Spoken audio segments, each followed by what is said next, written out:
Hello mga Catmates! Ako si Father RJ Palmos, kag kita naman nagapadayon sa aton programa Istorya Sagrada. Ang aton istorya sa sininga adlaw amo ang tuhoy sa pagtawag sang Dios kay Moises. Ang kaliwat ni Jacob nagluntad sing madamo nga tinuig sa Ehipto. Mga mapisan sila, gani nagmanggaran sila, kag may madamo nga mga kaanakan. Nagmuad gid sila kag nagmabakod sa bagay nga napuno nila ang duta. Karon may isa ka bag-o nga hari nga nagahom sa Ehipto, nang ibabagi siya sa mga Israelinhon tungod kinahadlok siya sa ila kapisan kag kadamuon. Apang sa pihak sang ila kapintas, ang mga Israelinhon nagpadayon sa pagmuad kag pag-uswag. Gani ang paraon nagmando sa tanan niya nga mga ginsakpan. Ihaboy sa suba ang tagsa ka bata nga lalaki nga matawo sa mga Hebreyo, abang pabay-i ninyo ang mga bata nga babayi nga mabuhi. May isa ka tawo sa tribo ni Levi nga nagpangasawa sa isa ka babayi sa amuman nga tribo. Nagbusong ang iya asawa kag nagbata sang lalaki. Sa makita niya nga ang bata gwapo, gintago niya ang bata sa sulod sang 3 ka bulan. Sang indi na niya matago ang bata tungod kay nagadako na ini, nagkuha siya sang isa ka alat nga nahimo sa tabunak. Ginsulod niya ang bata sa sininga alat, kag ginbutang niya sa bibi sang suba nga may matag-as nga mga hilamon. Ang yautod nga babayi nagtindog sa ulunhan sa pagbantay kung ano ang mahanabo sa bata. Karon, ang anak nga babayi ni Paraon nagkadto sa suba agud magpaligo. Kag samtang siya nagapaligo, ang iya manog atipan nga babayi nagdayan-dayan sa pangpang sang suba. Nakita niyang basket nga alat nga nahuman sa tabunak, kag ginsugo niyang iya ulipon sa pagkuha sini. Ginbuksan ini sa anak nga babayi ni Paraon, kag iya nakita ang lapsag nga lalaki nga nagahibi. Naluoy gid siya sa bata kag nagsiling, isa ini sang mga bata sa mga Hebreyo.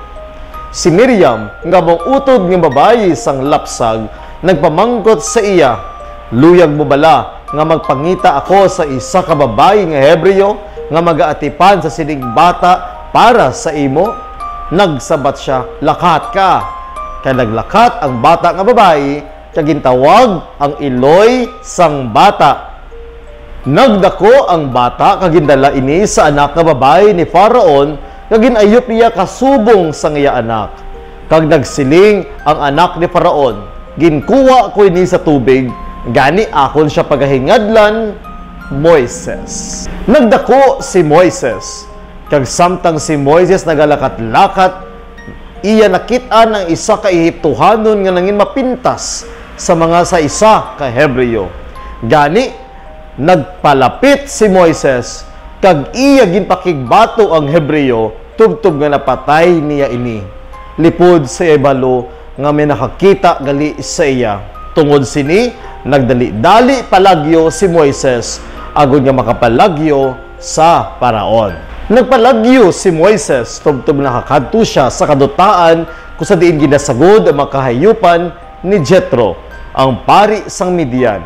Kag dito, samtang siya nagabantay sa kahayupan, nakakita siya sa nagadaba-daba nga kahoy-kahoy. Ang tingog nga amo mismo ang Dios nagsiling kay Moises, hindi ka magpalapit, ubaha ang imo sandalyas, kay ang duog nga imo ginatindugan, balaan.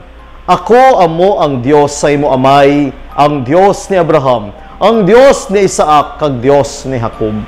Nakita ko gid ang kapintas sa mga taga-Ehipto sa ako makatawhan, kag nabatian ko sa pagpangayo sang bulig. Nagpanaog ako sa pagluwas sa ila sa mga Ehiptohanon, kag sa pagpagwa sa ila sa amo nga duta, pakadto sa isa ka maayo kag malapad nga duta, ang duta nga ginsaad.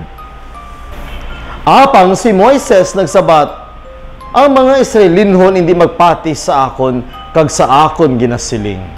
Ang Dios nagsiling, magaupod ako sa imo, singgani sila ang Ginoo, ang Dios sang inyong katigulangan, ang nagpadala sa imo. Pamalandong, daw ano kadamo sa mga tawo sa karon nga katulad sang paraon sa Ehipto nga nagsiling, wala ako kakilala sa Dios, kag wala sila magatuman sang iya kasuguan. May kamatuoran nga madamo kita nga makatoliko, ang nagabaligya sang aton pagtuluhan tungod lamang sa isa ka palangakuan, agud maging katapo sa isa ka likom nga talapuanan. Tungod lamang sa isa kamanggaranon nga asawa o kunbana o kun pilak, madamo sa aton utod nga makatoliko ang wala lasing pagtuo sa Dios tungod sang kakulang sa ihibalo tuhoy sa iya ginatuuhan. Gani, pagpangagda ini sa aton, agud nga padaluman pagid naton mga kauturan ang aton kaangtanan sa Dios. Kagini ang aton topiko sa sini nga adlaw sang Istorya Sagrada, ang pagtawag sang Dios kay Moises.